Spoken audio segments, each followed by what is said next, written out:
ਅੱਜ ਦੇ इस लैक्चर ਦੇ ਵਿੱਚ डिस्कस करांगे ਰੈਜ਼ੋਨੈਂਸ ਦੇ ਬਾਰੇ। ਜਿਹੜੇ ਪ੍ਰੀਵੀਅਸ ਲੈਕਚਰ ਸੀ ਉਹਦੇ ਵਿੱਚ ਆਪਾਂ डिस्कस ਕੀਤਾ ਸੀ AC ਸੀਰੀਜ਼ ਸਰਕਿਟਸ ਦੇ ਬਾਰੇ, ਤੇ ਜਿਹੜਾ ਰੈਜ਼ੋਨੈਂਸ ਆਪਾਂ ਪੜਾਂਗੇ ਉਹ AC ਸੀਰੀਜ਼ ਸਰਕਿਟ ਦੇ ਵਿੱਚ ਵਾਲਾ ਹੀ ਪੜਾਂਗੇ। ਓਕੇ, ਤੇ ਸਟਾਰਟ ਕਰਦੇ ਹਾਂ। ਇਹਨੂੰ ਆਪਾਂ ਕਹਿ ਦਾਂਗੇ ਸੀਰੀਜ਼ ਰੈਜ਼ੋਨੈਂਸ, ठीक है, क्योंकि सीरीज सर्किट की आप गल करनी है, इस करके इन्हू कह देंगे सीरीज रैजोनेंस। जदों रजिस्टेंस आर, ठीक है, इंडक्टर एल,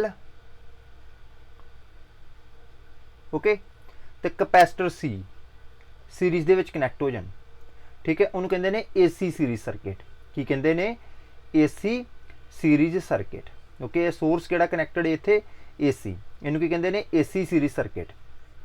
ओके, जिहड़े ड्रॉप होणगे, ड्रॉप का मतलब लॉस होणगे, तुहानूं दस्सिया ही कि जिहड़े इंडक्टर हुंदा, इंडक्टर दे विच जिहड़ी आपां इंडक्टिव रिएक्टेंस हुंदी उहनूं XL लिखदे आ। ओके, ते जिहड़ी कैपेसिटर दे विच रिएक्टेंस हुंदी उहनूं आपां XC लिखदे आ। क्लीयर, ते रजिस्टेंस नूं आपां R ही लिखना हुंदा है। हुण रजिस्टेंस, इंडक्टिव रिएक्टेंस ते कैपेसिटिव रिएक्टेंस, इन्हां दा जिहड़ा यूनिट हुंदा है ये ओम हुंदा है। ओके, क्योंकि इहदे नाल जिहड़ी आ साडी कह लो कि लॉस ही हुंदे ने, वोल्टेज ड्रॉप ही हुंदी है। क्लीयर, हुण रैजोनेंस की हुंदी है, हुण आपां रैजोनेंस समझदे हां। जदों AC सीरीज सर्किट दे विच इंडक्टिव रिएक्टेंस XL, इहनूं लिखण दी जरूरत नहीं है, मैं लिख दिंदा वां, इत्थे लिख दिंदा वां। XL दा मतलब हुंदा है इंडक्टिव रिएक्टेंस, XL का मतलब होंदा है इंडक्टिव रिएक्टेंस। क्लीयर, XC का मतलब होंदा है कैपेसिटिव रिएक्टेंस, XC का मतलब होंदा है कैपेसिटिव रिएक्टेंस। ओके, ते R का मतलब होंदा है रजिस्टेंस, R का मतलब होंदा है रजिस्टेंस। ओके, एक आपां टर्म यूज करते हैं पावर फैक्टर, जो कि आपां लास्ट लैक्चर दे विच डिस्कस कीता सी। ठीक है, पावर फैक्टर, पावर फैक्टर की हुंदा है Q cos फाई। ठीक है, पावर फैक्टर की हुंदा है cos फाई। क्लीयर, एक हुंदी है इंपीडेंस, इंपीडेंस की हुंदी है Z। ठीक है, इंपीडेंस की हुंदी है Z, इंपीडेंस। क्लीयर, इनू की कहंदे आ Z नू की कहंदे आपां इंपीडेंस कहंदे आ। ओके, जेकर पावर फैक्टर किसी भी सर्किट का लो है, किसी भी AC सर्किट का लो है, तो उहदे नाल की होएगा, जिहड़ा साडा सर्किट है ज़्यादा करंट ड्रा करेगा। ठीक है, पावर फैक्टर लो होंदा मतलब की आ कि जिहड़ी इंपीडेंस वा वो वधदी पई है। ठीक है, क्योंकि जिहड़ा cos फाई हुंदा है, ठीक है, cos फाई हुंदा है किहदे इक्वल हुंदा है R/Z दे। ओके, इस करके जेकर Z की वैल्यू इनक्रीज होएगी उहदा मतलब कि पावर फैक्टर लो हुंदा पिया है। तो Z की वैल्यू हुंदी है Z = R दी square plus XL minus XC दी स्क्वेयर। ओके, ये सारी टर्म्स मैं क्यों लिखियां ने, क्योंकि ये सारी टर्म्स का यूज़ रैजोनेंस जो आप डिस्कस करनी है वो होना है। ठीक है, उत्थे आप इसका यूज़ करांगे, इस करके मैं सारी टर्म्स जिहड़ियां लिखतियां ने, तुहानूं पता हो जे, तुहानूं ये भी पता होना चाहिए वा कि जिहड़ा करंट हुंदा है, ठीक है, करंट इनवर्सली प्रोपोर्शनल हुंदा है पावर फैक्टर दे। मतलब कि जेकर पावर फैक्टर लो होएगा करंट की वैल्यू इनक्रीज होएगी, जेकर पावर फैक्टर घटेगा तो करंट की वैल्यू जिहड़ी आ वो इनक्रीज होएगी। ओके, ये हुण इहदे विच रिएक्टिव एलीमेंट किहड़े ने, जे आपां इस सर्किट दे विच गल कीती जावे तो रिएक्टिव एलीमेंट किहड़े ने। हुण इस सर्किट दे विच जिहड़े रिएक्टिव एलीमेंट ने वो किहड़े ने, L ते C। ठीक है, रिएक्टिव एलीमेंट्स, ठीक है, रिएक्टिव एलीमेंट्स वो एलीमेंट्स हुंदे ने जिहड़े एक half cycle they which energy नूं स्टोर करदे ने, ते जां एक quarter cycle they which energy नूं स्टोर करदे ने, ते दूजे quarter cycle they which energy release करके सोर्स नूं दोबारा दे दिंदे ने। ओके, उन्हां नूं कहंदे ने रिएक्टिव एलीमेंट्स। इहदे विच हुण रिएक्टिव एलीमेंट्स किहड़े लगे हुए ने, इहदे विच रिएक्टिव एलीमेंट्स लगे हुए ने L inductor and C capacitor. Okay, L inductor and C capacitor, ये किहड़े ने, रिएक्टिव एलीमेंट ने। ओके, हुण आपां इहनूं डेफिनेशन दे नाल समझण दी कोशिश करते हैं कि रैजोनेंस हुंदी की है, वट इज़ रैजोनेंस। ठीक है, what is resonance, what is resonance. Resonance की हुंदी है an AC circuit containing reactive elements an AC circuit an AC circuit containing जिहदे विच रिएक्टिव एलिमेंट्स लगे हुंदे ने containing reactive elements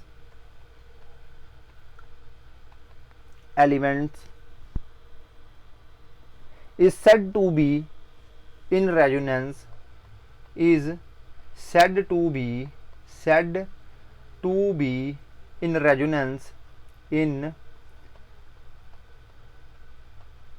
resonance when the circuit power factor is unity ਜਦੋਂ circuit का पावर फैक्टर यूनिटी हो जाएगा when the circuit power factor PF ठीक है पावर फैक्टर तुहानूं दस्सिया आप PF भी लिख दिंदे आ पावर फैक्टर इज यूनिटी जो सर्किट का पावर फैक्टर 1 हो जाएगा या यूनिटी हो जाएगा तो जो सर्किट होएगा वो रेजोनेंस दे विच होएगा ठीक ओके सर्किट दे विच रेजोनेंस जिहड़ी आ वो अक्कर हो जाएगी क्लीयर हो गया इनू आप इस तरीके भी डिफाइन कर सकते हैं कि सर्किट दे विच रेजोनेंस कदों अक्कर होएगी जदों इंडक्टिव रिएक्टेंस इक्वल हो जाएगी कैपेसिटिव रिएक्टेंस दे विच ठीक है जदों इंडक्टिव रिएक्टेंस इक्वल हो जाएगी कैपेसिटिव रिएक्टेंस ते उदों रेजोनेंस जिहड़ी आ सर्किट दे विच अक्कर हो जाएगी उदों रेजोनेंस जिहड़ी आ सर्किट दे विच अक्कर हो जाएगी इस देखो कोई प्रॉब्लम तो नहीं ओके जदों इंडक्टिव रिएक्टेंस कैपेसिटिव रिएक्टेंस से इक्वल हो जाएगी सर्किट दे विच ते उदों इंडक्टिव रिएक्टेंस जिहड़ी सॉरी उदों रेजोनेंस जिहड़ी आ AC सर्किट दे विच AC सीरीज सर्किट दे विच अक्कर हो जाएगी क्लीयर हुण इनू आपां समझिए किस तरह समझ सकते हैं XL की वैल्यू कितनी हुंदी है 2πFL ते XC की वैल्यू कितनी हुंदी है 1/2πFC ओके क्लीयर हो गया इत्थे तुसीं देख सकते जे इस सर्किट की आपां गल करते पे हाँ ओके सीरीज़ दे विच है ना क्योंकि सेम करंट ही तिन्ना एलीमेंट्स दे विचों फ्लो करता पिया है क्लीयर ओके ते एक ही आ गया साडे कोल ओके L ते C ते F कॉमन आ ठीक है इत्थे आपां लिख दांगे F स्क्वेयर नूं एक साइड ते लैण दा 1/4π² L ते C ਜਾਂ फिर इनू आप इस तरह भी लिख सकते हैं F इज इक्वल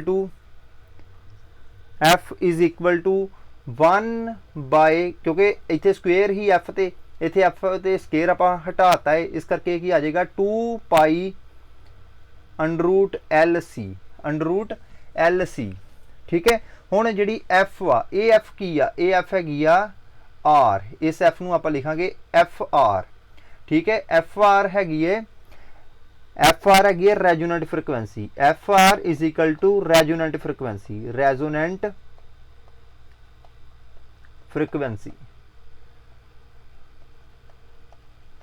ठीक है FR is equal to resonant frequency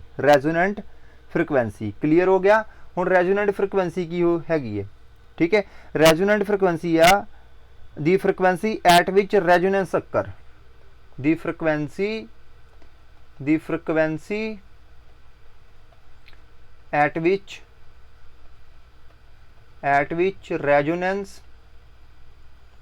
resonance occurs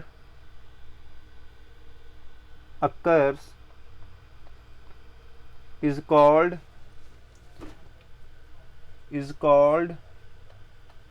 resonant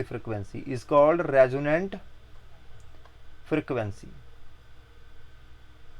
clear हो गया इस कोई दिक्कत नहीं वो फ्रिक्वेंसी जिथे रेजोनेंस अक्कर हो रही है उन्होंने कहते हैं रेजोनेंट फ्रिक्वेंसी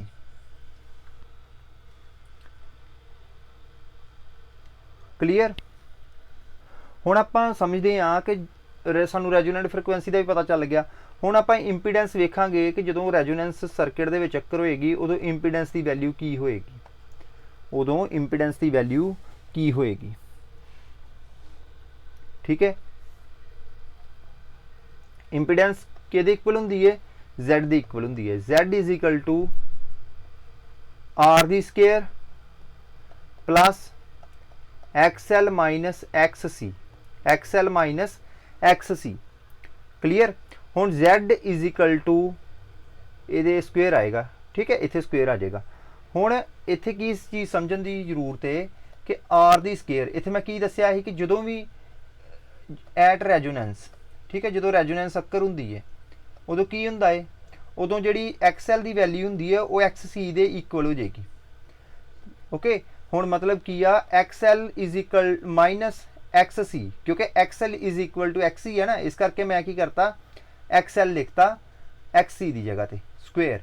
हुण दोनों आपस में कैंसल हो गए, ठीक है, दोनों की हो गए आपस दे विच कैंसल हो गए, तो Z दी वैल्यू किहदे इक्वल आ जाएगी, Z दी वैल्यू आ जाएगी R स्क्वेयर दे, ठीक है, जां इनू आपां इस तरह लिख देंगे, ये आ जाएगी R दे equal,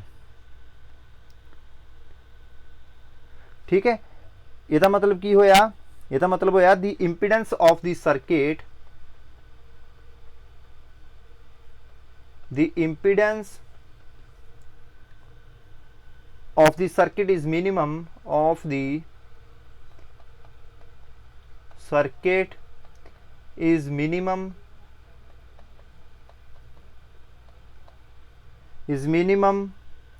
and equal to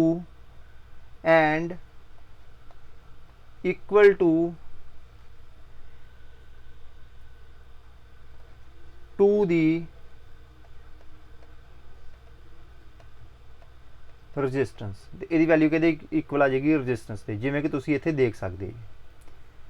okay, मतलब की आ रेजोनेंस के उत्ते विच, क्योंकि आ जिहड़ी इहदी सारी वैल्यू है, आ जिहड़ी सारी वैल्यू इनू आपां Z लिखते हैं, तो जो Z किहदे इक्वल आ जाएगी, क्योंकि उहदे विच XL जिहड़ा वा कैंसल हो गया XC दे नाल, क्योंकि दोनों की वैल्यू सेम होगी।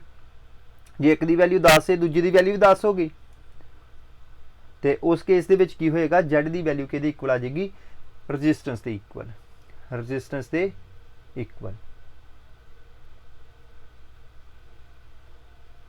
क्लीयर, इस कोई प्रॉब्लम तो नहीं, ठीक है। इनू आपां ना एक न्यूमेरिकल दे नाल समझते हैं। न्यूमेरिकल की है,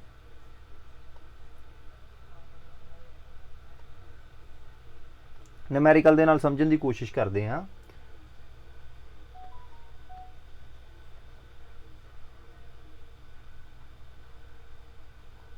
एक रजिस्टेंस है साढ़े कोल, इंडक्टर है तो कैपेसिटर है।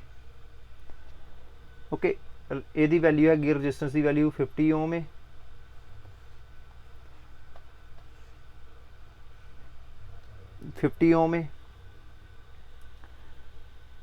यदी वैल्यू है J25, ठीक है, XL की वैल्यू है, तो XC की वैल्यू आपां फाइंड करनी है।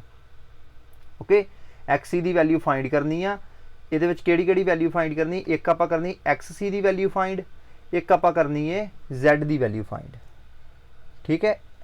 At resonance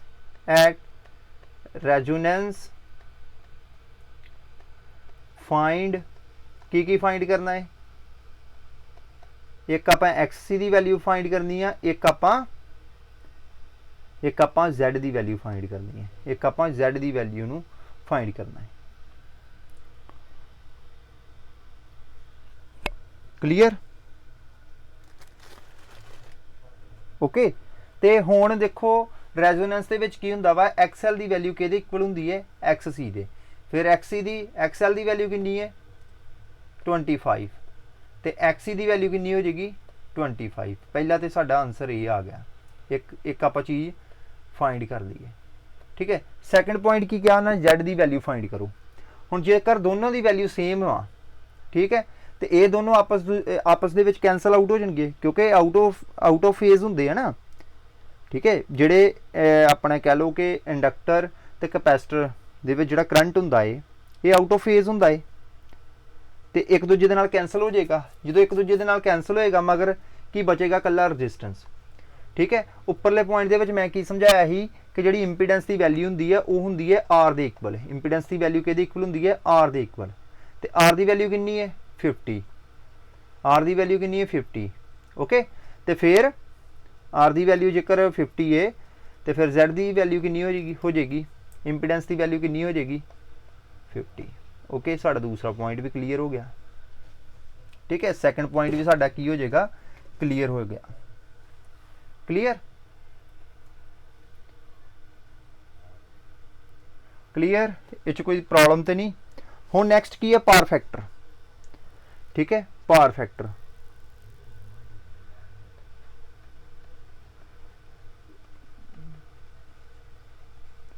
power factor okay. हुण जिवें कि सानूं पता है कि R बाय Z हुंदा है पावर फैक्टर, तो रेजोनेंस के की हुंदा है कि जिहड़ी Z की वैल्यू कि इक्वल हो जाती है R के इक्वल, Z की वैल्यू कि इक्वल हो जाती है R के भी इक्वल। ठीक है, Z की वैल्यू कि इक्वल हो जाएगी R के इक्वल, तो cos phi is equal to आप Z की जगह की पुट कर देंगे R, तो एक कैंसल हो गया, तो cos फाई की वैल्यू कितनी आ जाएगी 1। रेजोनेंस के विच पावर फैक्टर की वैल्यू कितनी होंदी है 1 होंदी है। जो रेजोनेंस अकर होएगी सर्किट दे विच ते पावर फैक्टर की वैल्यू कितनी हो जाएगी 1 हो जाएगी। जदों भी रेजोनेंस अकर होएगी किसी भी AC सर्किट दे विच जां AC सीरीज सर्किट दे विच, ते पावर फैक्टर की वैल्यू किहदे इक्वल आ जाएगी 1 दे इक्वल आ जाएगी। हुण गल करते हैं करंट की। ठीक है, करंट की वैल्यू दे की इफैक्ट पाएगा। ओके, हुण करंट की हुंदा है I is equal to V by Z। ठीक है, V बाय Z क्लीयर। हुण Z किहदे इक्वल है R दे इक्वल है, इस करके की आ जिहड़ी टोटल इंपीडेंस वा मतलब टोटल सर्किट रजिस्टेंस वा वो घट गई है। टोटल सर्किट रजिस्टेंस घटन दे नाल की होएगा करंट मैक्सिमम होएगा, करंट की हो जाएगा मैक्सिमम हो जाएगा। ठीक है, आप इथे लिख दें the current in the circuit is maximum, the current in the circuit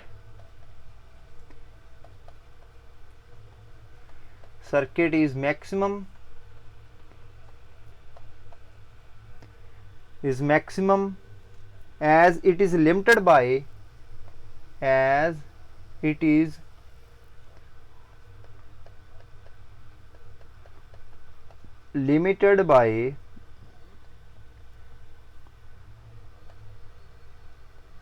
the resistance of the circuit, limited by the resistance of the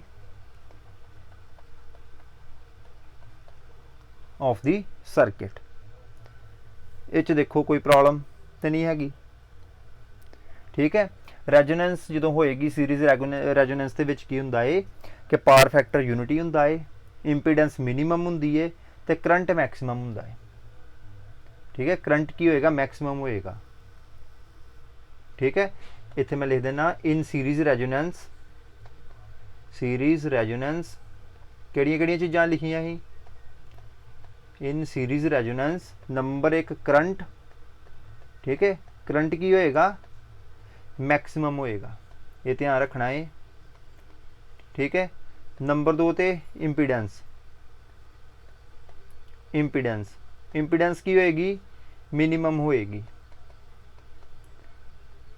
होएगी क्योंकि R की वैल्यू होंदी है Z की इक्वल, जां इनू इदां लिख लीए Z की वैल्यू किहदे इक्वल होंदी है R की इक्वल, Z की वैल्यू R के इक्वल होंदी है। ठीक है, नंबर 3 के उत्ते पावर फैक्टर कितना होएगा यूनिटी। ठीक है, यूनिटी या इनू 1 लिख लांगे क्योंकि cos फाई किहदे इक्वल होंदा है cos phi is equal to R by Z ते और। ठीक है, in case of resonance circuit, series resonance circuit या series resonance R by R तो कितना आ जाएगा 1 आ जाएगा। ठीक है, क्लियर हो गया, ये कोई दिक्कत नहीं। ओके,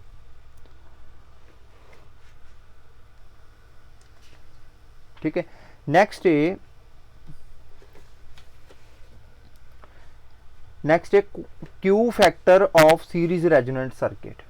क्यू फैक्टर, क्यू कहते हैं क्वालिटी फैक्टर। नेक्स्ट टॉपिक है Q factor of series resonance circuit,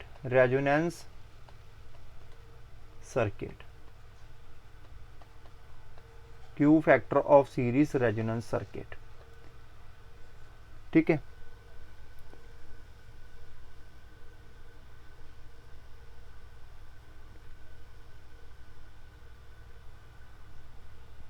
ठीक है।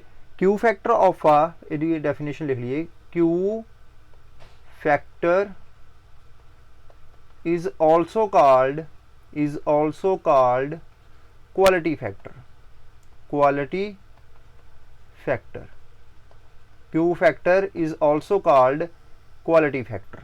क्लियर हो गया? Okay, the Q factor of a series resonance circuit, the Q factor of a series resonance circuit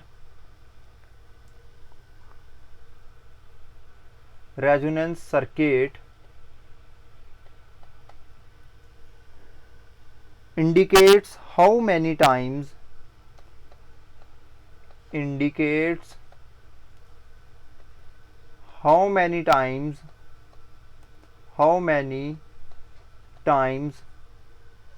potential difference across PD across L or C is greater than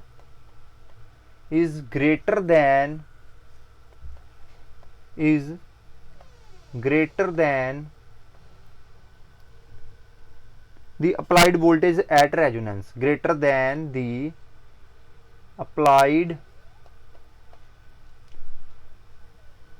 voltage at resonance,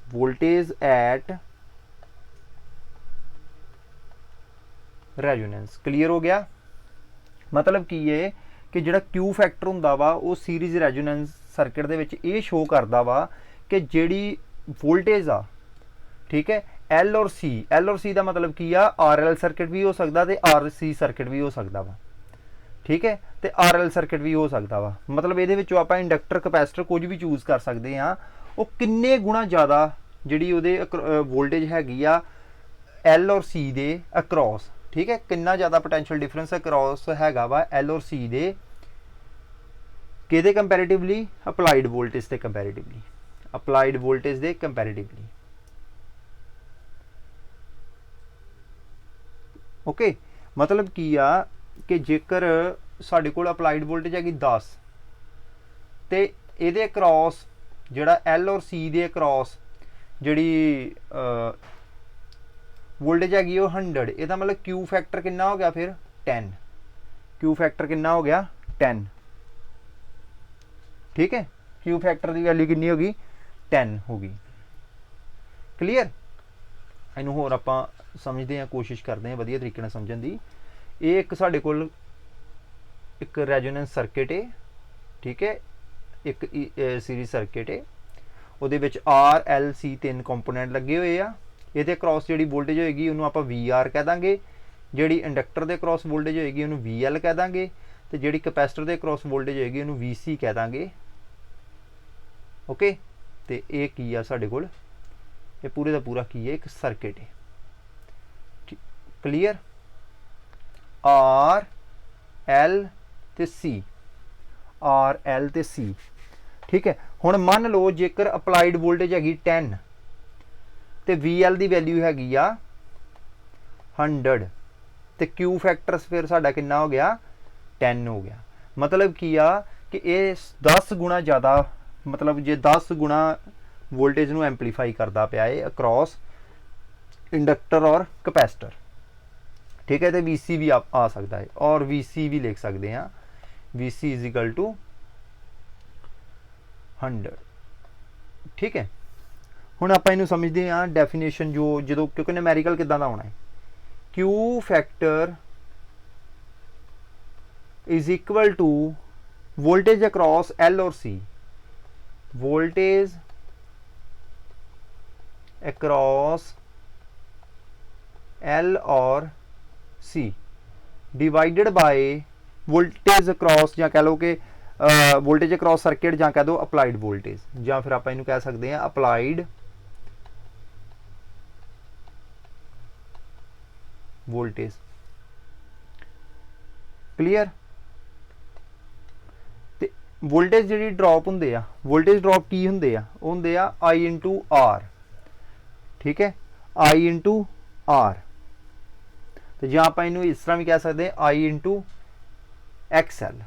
ठीक है, आई into XL, क्योंकि जोड़े voltage drop होंगे inductor के आप आई into XL ही लिखांगे ना, आई into XL लिखांगे।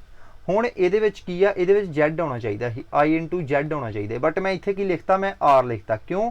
क्योंकि आप सीरीज़ रेजोनेंस की गल करते पे हैं, तो सीरीज़ रेजोनेंस सर्किट दे विच की हुंदा है जैड की वैल्यू आर दे इक्वल होंदी है।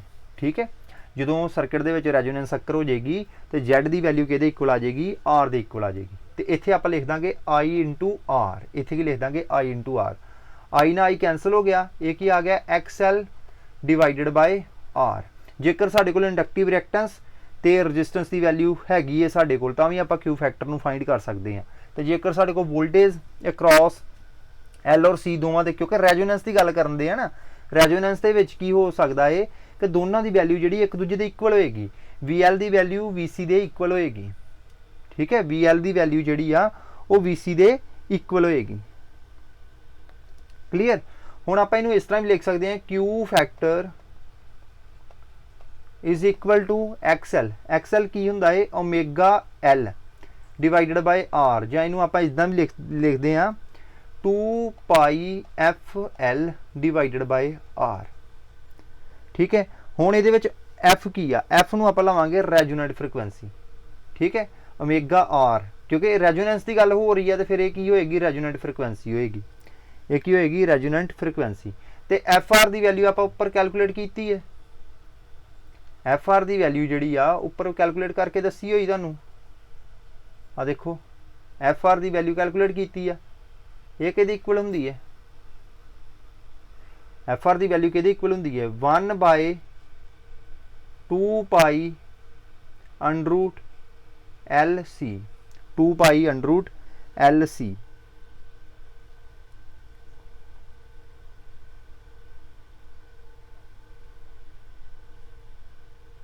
ओके, तो जे मैं मान लो इनू इहदे नाल मल्टीप्लाई करा दा, फिर की आ जाएगा 2 पाई एफ आर, ये किहदे इक्वल आ जाएगा 1 बाय एल सी।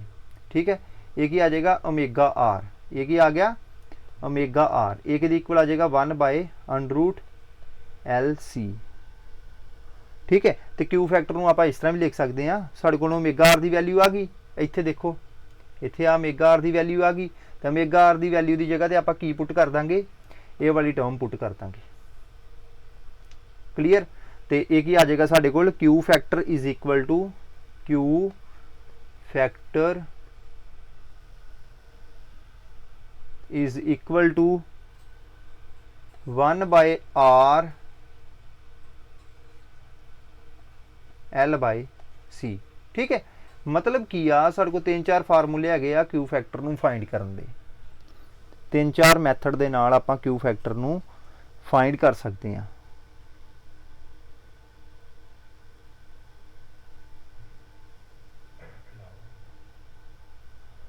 ठीक है, तो जी क्यू फैक्टर की वैल्यू होएगी, ठीक है, the value of Q factor,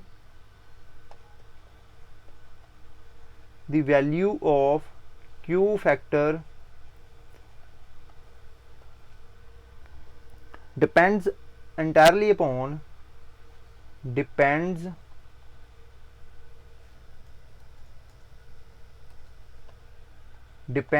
entirely मतलब पूरी तरह दे नाल जिहड़ी डिपेंड करती है entirely upon the design of coil, upon the design of coil।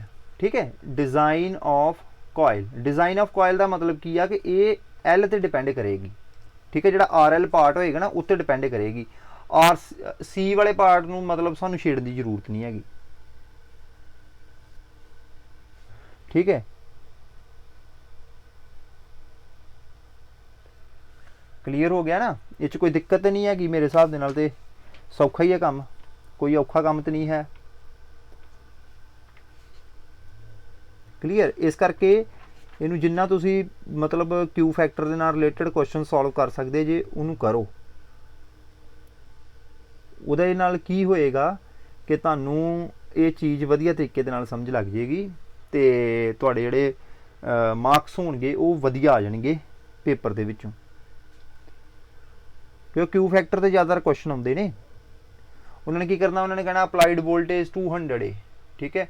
ਕਿਸ ਤਰ੍ਹਾਂ ਦਾ ਕੁਐਸਚਨ ਆ ਸਕਦਾ ਹੈ, ਮੰਨ ਲਓ ਐਗਜ਼ਾਮਪਲ ਅਪਲਾਈਡ ਵੋਲਟੇਜ ਹੈਗੀ ਆ 200, applied voltage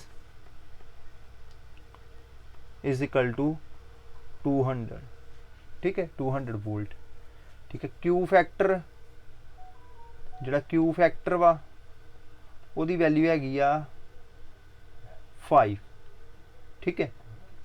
find voltage across L और सी। किद्दां फाइंड करोगे फिर, सिंपली आपां जिहड़ी वोल्टेज अक्रॉस एल और सी आ साढ़े को, अक्रॉस एल और सी, ठीक है, is equal to Q factor